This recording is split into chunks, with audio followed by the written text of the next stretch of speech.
Bismillahirrahmanirrahim. Assalamualaikum warahmatullahi wabarakatuh. Alhamdulillahi rabbil alamin. Alhamdulillahilladzi anzala as-sakinata fi qulubil mu'minin liyazdadu imanan ma'a imanihim. Ashhadu an la ilaha illallah wahdahu la syarikalah wa ashhadu anna Muhammadan abduhu wa rasuluh. Allahumma salli wa sallim ala rasulillahil karim sayyidina wa syafi'ina wa maulana Muhammadin sallallahu alaihi wasallam wa ala alihi wa ashabihi wa man tabi'ahum bi ihsanin ila yaumiddin. Faya ibadallah usi nafsi wa iyyakum bi taqwallah faqad fazal muttaqun. Faqala Allah ta'ala fil Qur'anil Karim, A'udzu billahi minasyaitonir rajim. Bismillahirrahmanirrahim. Ya ayyuhalladzina amanu taqullaha haqqa tuqatih wa la tamutunna illa wa antum muslimun. Shadaqallahul azim. Amma ba'du. Hadirin jamaah salat Jumat Masjid Alumni IPB yang dirahmati Allah Subhanahu wa taala. Segala puji bagi Allah, segala bentuk syukur kita haturkan kepada Allah yang pada kesempatan siang ini, dari sekian banyak yang Allah berikan usia, Allah berikan kesehatan, Allah memilih kita, melembutkan hati kita dan meringankan langkah kita untuk hadir ke masjid ini. Mudah-mudahan sholat Jumat yang hari ini kita tunaikan menjadi sholat Jumat terbaik dari sekian banyak sholat Jumat yang pernah kita tunaikan. Yang kita berharap kepada Allah, semoga setiap langkahnya menggugurkan dosa-dosa kita semua. Setiap lantunan doanya, setiap khutbah yang didengarkannya, setiap gerakan sholat yang nanti dilakukannya menjadi kebaikan di hadapan Allah Subhanahu wa ta'ala. Ustadz Hilman, apa di antara indikatornya? Kalau sholat Jumat ini, mohon maaf, hanya sekedar duduk biasa. Sholat Jumat ini hanya sekedar datang biasa. Kalau sholat Jumat ini hanya sekedar kemudian diam di masjid seperti biasa, barangkali tidak sedikit ada yang tertidur ketika sholat Jumatnya, maka mohon maaf, belum dikatakan berhasil sholat Jumatnya. Tapi dikatakan ada dua indikator setidaknya yang membuat sholat Jumat seseorang itu diterima oleh Allah Subhanahu wa ta'ala. Pertama, setelah sholat Jumat ada perubahan yang nampak dalam kehidupannya. Perubahan apa yang dimaksud? Tentu iman, takwa, dan amal solehnya di hadapan Allah Subhanahu wa ta'ala. Dan yang kedua, dengan hadirnya kita sholat Jumat, kita bisa menyampaikan pesan kepada Allah Subhanahu wa ta'ala.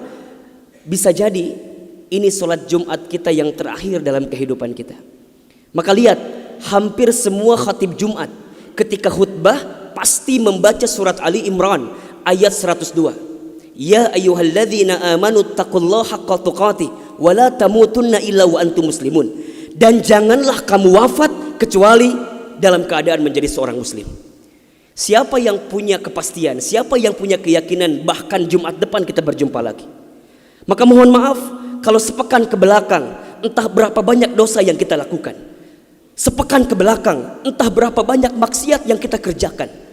Maka kalau siang hari ini dari sekian banyak yang sibuk urusan dunia, kita dimudahkan oleh Allah, berharap kepada Allah sepulang dari sini dosa-dosa kita diampuni oleh Allah Subhanahu wa ta'ala. Maka hadirin yang dirahmati Allah, mudah-mudahan kita semua kelak bisa menjadi pribadi yang lebih baik di hadapan Allah Subhanahu wa ta'ala. Hadirin yang dirahmati Allah, pada kesempatan Jumat ini kita akan coba membahas tentang bagaimana cara kita memahami tentang karakter atau sifat kehidupan dunia. Banyak manusia yang menjalani kehidupan dunia dengan kondisi yang tidak bahagia. Banyak di antara kita yang menjalani kehidupan dunia stres menjalaninya, frustasi dibuatnya, bahkan seringkali gelisah menjadi sebuah hal yang pasti datang dalam kehidupannya. Dari sekian banyak faktor yang membuat manusia gelisah menjalani kehidupan, karena barangkali jawabannya mereka belum paham tentang sifat kehidupan dunia. Al-Imam Al-Ghazali menyebutkan ada 4 sifat kehidupan dunia yang harus dipahami oleh setiap hamba manusia yang hidup di dunia. Jika karakter ini paham, jika karakter ini hafal, maka insya Allah kita akan mudah menjalani kehidupan dunia. Ustadz Hilman, apa di antara 4 karakter itu? Pertama, dunia ini waktunya sari'ul waqt. Dunia ini singkat, padat, cepat. Allahu Akbar. Rasanya baru kemarin kita Ramadan, baru kemarin kita Lebaran. 40 hari lagi mungkin kurang lebih kita akan berjumpa dengan bulan suci Ramadan. Rasanya baru kemarin kita menikah dengan istri kita. Allahu Akbar. Kalau kita lihat akad nikah kita, buku nikah kita, mungkin sudah puluhan tahun kita menikah dengan istri kita. Rasanya baru kemarin kita bekerja di sebuah perusahaan. Baru kemarin Ustaz, tak terasa, Allahu Akbar, ternyata sudah 10 tahun kita bekerja di sana. Dunia ini cepat, singkat, padat. Apa yang menjadi finish utamanya? Kematian. Kullu nafsin dha'iqatul maut. Setiap manusia pasti akan berjumpa dengan yang namanya kematian. Kita ini mohon maaf, semua sedang berlomba dengan jadwal kematian masing-masing. Apapun profesinya, bagaimanapun jabatannya, seberapa banyak pun hartanya, tetap finishnya sama, wafat. Cuman yang namanya wafat, waktunya misteri, tempatnya misteri, sebabnya pun misteri. Jadi semua di antara kita ini sedang berlomba dengan waktu yang Allah pacu dalam kehidupan kita. Kalau manusia paham, waktunya singkat. Kalau manusia paham, waktu di dunia ini cepat, maka mohon maaf, dia tidak akan menyia-nyiakan sedetik pun waktu yang Allah berikan, kecuali untuk semakin mendekat kepada Allah Subhanahu wa taala. Maka lihat, di dalam Al-Qur'an berkali-kali Allah bersumpah dengan kalimat waktu. Bahkan ada surat dinamakan dengan kalimat waktu. Di waktu fajar Allah bersumpah wal fajr, demi waktu fajar. Naik waktu subuh Allah bersumpah dengan kalimat was-subhi idza tanaffas, demi waktu subuh. Naik waktu duha Allah bersumpah dengan kalimat wad-duha. Naik waktu siang Allah bersumpah dengan kalimat wan-nahar. Naik waktu asar Allah bersumpah dengan kalimat wal asr. Naik waktu malam Allah bersumpah dengan kalimat wal lail. Bahkan di sepertiga malam pun Allah bersumpah wa minal lail. Apa maknanya? Allah ingin ingatkan kita semua manusia yang diberikan kesempatan hidup di dunia. Hei manusia, hidup kamu singkat, cepat, padat, maka jangan pernah sia-siakan, kecuali untuk bisa mendekat kepada Allah Subhanahu wa taala. Yang bekerja harus punya target. Yang punya perusahaan harus punya target. Yang usaha, yang bisnis harus punya target. Apa targetnya? Bukan dunia, akhirat. Kalau target kita dunia, apa bedanya dengan orang yang tidak beriman? Yang bekerja mohon maaf, kalau yang antum cari gaji setiap tanggal 25, kalau yang antum tunggu-tunggu gaji setiap tanggal 1, apa bedanya dengan orang yang tidak beriman? Mereka juga sama menanti itu, mereka juga sama merindukan gaji itu. Tapi yang membedakan di antara kita dengan orang yang tidak beriman adalah setiap helaan napasnya, setiap langkahnya kita gunakan untuk bisa semakin mendekat kepada Allah Subhanahu wa taala. Maka lihat ciri yang kedua. Dunia itu karakternya wamal hayatud dunya illa laibun walahun. Dunia ini permainan dan senda gurau belaka. Al-An'am ayat 32. Hati-hati, siapapun di antara kita yang barangkali hari ini fokusnya dunia, siap-siap kita akan dipermainkan oleh dunia. Kalau hari ini di antara kita fokusnya dunia, siap-siap kita akan dibercandakan dengan dunia. Kenapa? Karena sifat dunia memang permainan, sifat dunia memang senda gurau, capek dibuatnya. Bahkan kata Nabi SAW, barang siapa yang ketika bangun tidurnya ketika malam, kemudian dia bangun di pagi hari, yang dia pikirkan adalah dunia, maka dia akan lelah dibuatnya. Ustadz, jadi gak boleh nyari dunia? Kata siapa? Silahkan cari dunia, tapi orientasinya jangan dunia. Kalau tidak boleh nyari dunia, mohon maaf, banyak para sahabat yang kaya. Abdurrahman bin Auf pengusaha kaya, Utsman bin Affan pengusaha kaya, bahkan sampai sekarang rekening wakafnya masih nyampe rekening atas nama Utsman bin Affan. Tapi hati-hati, bukan orientasi dunianya, bukan, tapi dengan dunia bisa semakin mendekat kepada Allah Subhanahu wa taala. Maka lihat perkataan Ibnu Qayyim al-Jauziyah, bagus sekali kalimatnya. Kata Ibnu Qayyim al-Jauziyah, dunia ini seperti bayangan. Semakin Anda sibuk mengejar bayangan itu, semakin dia lari daripada kejaran kita. Ini kita, bayangan kita di samping, kita pindah, dia pindah. Kita kejar, dia pindah. Lantas bagaimana? Berbaliklah. Maksudnya, jangan jadikan dunia sebagai orientasinya, tapi akhirat sebagai ujungnya. Maka mohon maaf, barangkali sekarang ada yang bekerja, jangan minta sama Allah untuk dinaikkan gajinya, jangan. Tapi minta sama Allah, ya Allah, saya pengen zakat lebih banyak tahun ini. Kalau zakat lebih banyak, otomatis cara rumusnya adalah gajinya pun naik. Jangan minta sama Allah pengen ganti mobil, jangan. Tapi minta sama Allah, ya Allah, saya pengen mobil yang kemudian mobilnya bisa mengantar orang sakit ke rumah sakit. Saya pengen ditambahkan hartanya, ya Allah, biar ada anak yatim yang bisa saya sekolahkan. Biar ada AC masjid yang bisa saya berikan. Biar ada kebutuhan apapun untuk umat yang bisa kita sumbangkan. Itu orientasinya. Maka jangan keliru. Zuhud itu, hati-hati. Zuhud itu bukan berarti benci dengan dunia, bukan. Zuhud itu dia sibuk dengan dunia, tapi dunianya menjadi jalan untuk mendapatkan akhiratnya. Karena kalau fokus dunianya, maka kita akan dibuat terombang-ambing karenanya. Yang ketiga, dunia ini cirinya al-makanul musibah. Dunia ini tempat musibah, tempat ujian. Allahu Akbar. 3 bulan kebelakang barangkali kita sedang diuji dengan sebuah wabah, penyakit, yang bahkan di beberapa negara sudah menjadi musuh yang sangat nyata. Di Indonesia, di waktu yang dekat ini sudah menjadi peringatan dari pemerintah terkait dengan penyakit ini. Ini musibah. Dan memang dunia tempatnya. Terus, Ustadz, haruskah kita takut? Enggak. Haruskah kita gelisah? Enggak. Haruskah kita panik? Biasa saja. Apa yang kita panikkan? Kematiankah? Bukankah setiap orang pasti akan mati? Bukankah setiap kita pasti akan menjemput yang namanya kematian? Orang beriman itu tidak takut mati. Orang beriman tidak cari mati. Orang beriman tidak gelisah dengan mati. Justru orang beriman membuat persiapan-persiapan terbaik untuk menghadapi kematiannya. Maka mohon maaf lahir batin, virus corona barangkali ini cara Allah untuk ngingetin manusia bahwa kita semua akan kembali kepada Allah Subhanahu wa taala. Wala nabluwannakum bisyai'in minal khaufi wal ju'i wa naqsi minal amwal wal anfusi was samarati wa basyyiris sabirin. Tugas kita hanya sabar menghadapinya.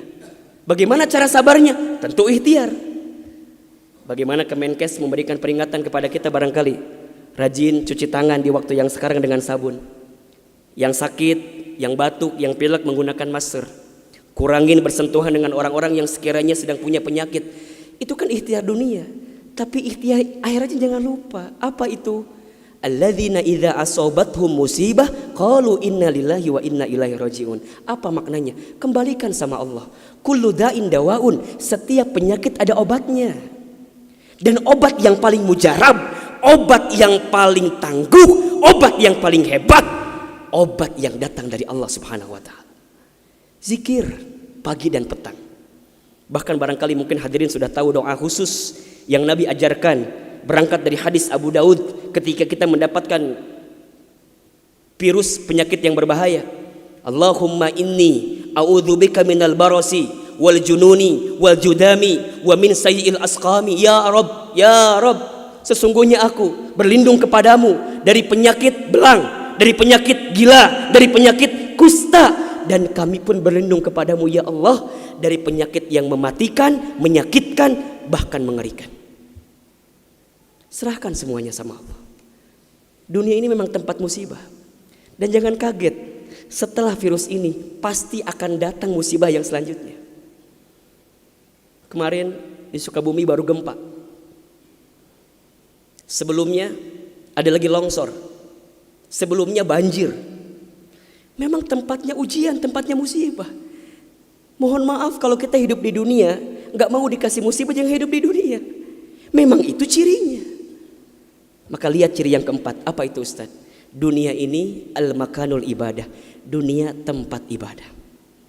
Orang akan semakin kuat menghadapi setiap musibah jika baik ibadahnya. Semakin hebat ibadahnya, semakin kuat hati untuk menghadapi setiap ujian itu. Semakin baik dia mendekat kepada Allah, maka semakin dekat jawaban jalan keluar dari setiap persoalan yang datang dalam kehidupan. Maka lihat surat Al-Mulk ayat 2. Alladzi khalaqal mauta wal hayata liyabluwakum ayyukum ahsanu amala wa huwal azizul ghafur. Dialah Allah yang menjadikan kematian dan kehidupan. Bahasa lainnya, dialah Allah yang menguji kita dengan sesuatu yang menyedihkan dan yang membahagiakan. Sebagai apa? Liyabluwakum, sebagai ujian untuk kamu sekalian. Apa yang Allah lihat? Mohon maaf, yang Allah lihat bukan ujiannya, tapi yang Allah lihat adalah ayyukum ahsanu amala. Siapa yang paling hebat menyikapi setiap ujian itu. Kalau di antara kita di sini ada yang sedang ikutan tes seleksi kemudian gak lolos, jangan salahkan soalnya, karena yang salah bukan soal, pasti yang salah adalah jawabannya. Kalau sekarang ada di antara kita yang sedang dilanda musibah, ujian, mungkin di rumah tangganya, mungkin di keluarganya, mungkin di usahanya, mungkin di kerjaannya, mungkin di bisnisnya, jangan mengeluh. Karena Allah tidak mungkin memberikan beban kepada kita kecuali sesuai kemampuan kita. Corona didatangkan ke kita bukan tanpa sebab, karena Allah paham kita bisa mengantisipasinya.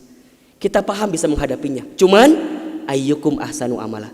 Siapa yang mampu menjadi pribadi yang lebih baik di hadapan Allah dengan ujian yang datang ini?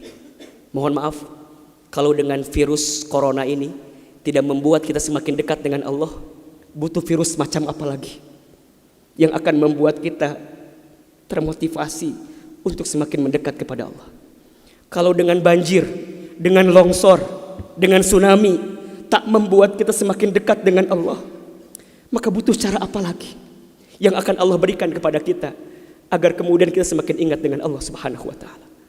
Mudah-mudahan ini bisa menjadi pelajaran yang membuat kita semakin tenang, semakin yakin menjalani kehidupan dunia. Dunia ini singkat, dunia ini permainan, dunia ini tempat musibah, dunia ini tempat ibadah. Barakallahu li wa lakum fil Qur'anil Karim wa nafa'ani wa iyyakum bima fihi minal ayati wadh-dhikril hakim. Innahu huwas samiul alim.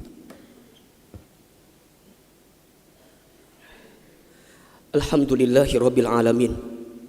Alhamdulillahilladzi an'amana bi ni'matil imani wal islam. Asyhadu an la ilaha illallah wahdahu la syarikalah wa asyhadu anna Muhammadan abduhu wa rasuluh.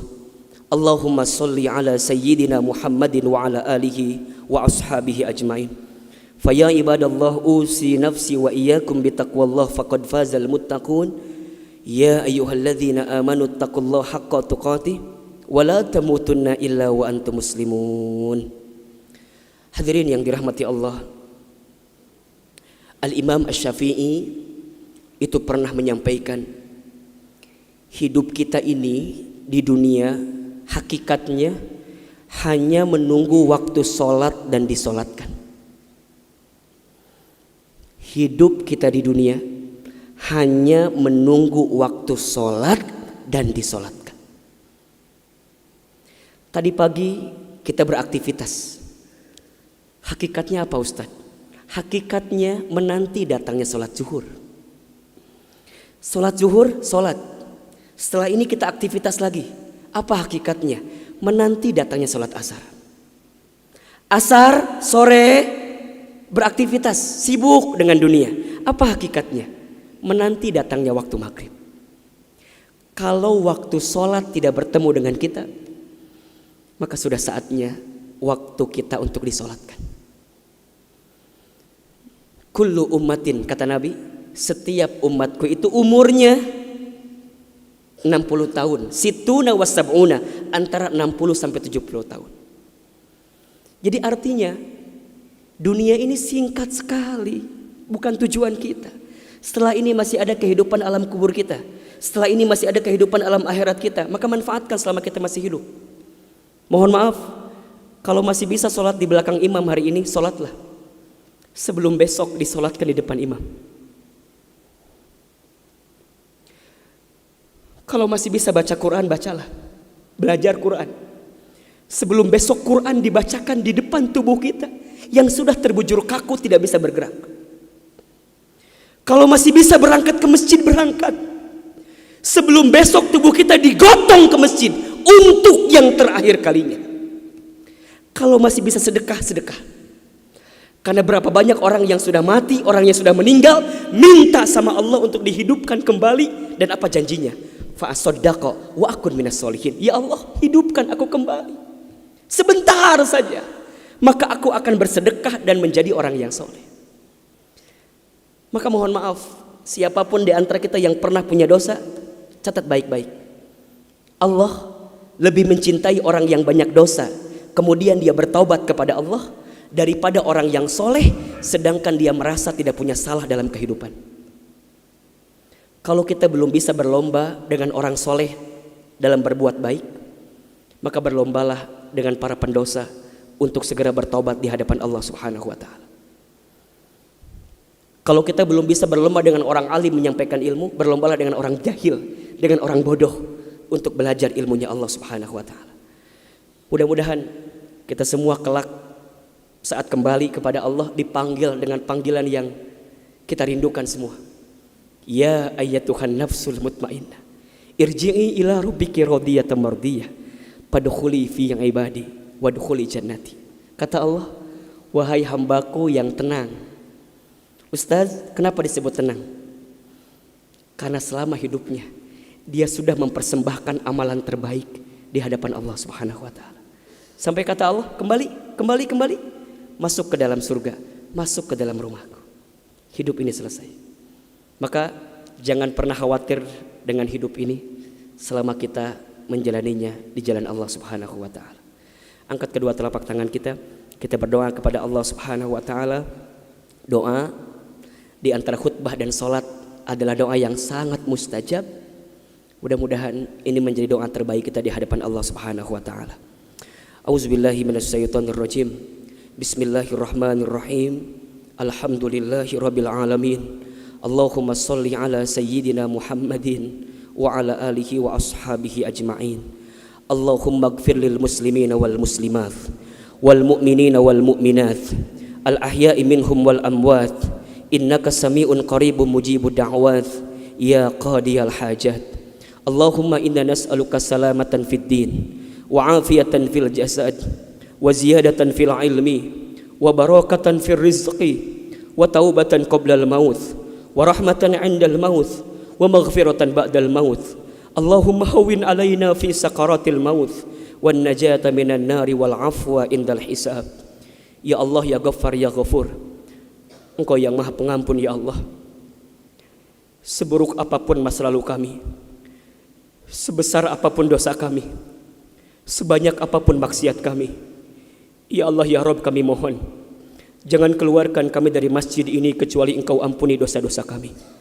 Jangan Kau pisahkan pertemuan kami pagi hari ini, siang hari ini ya Allah, kecuali Engkau maafkan semua kesalahan kami.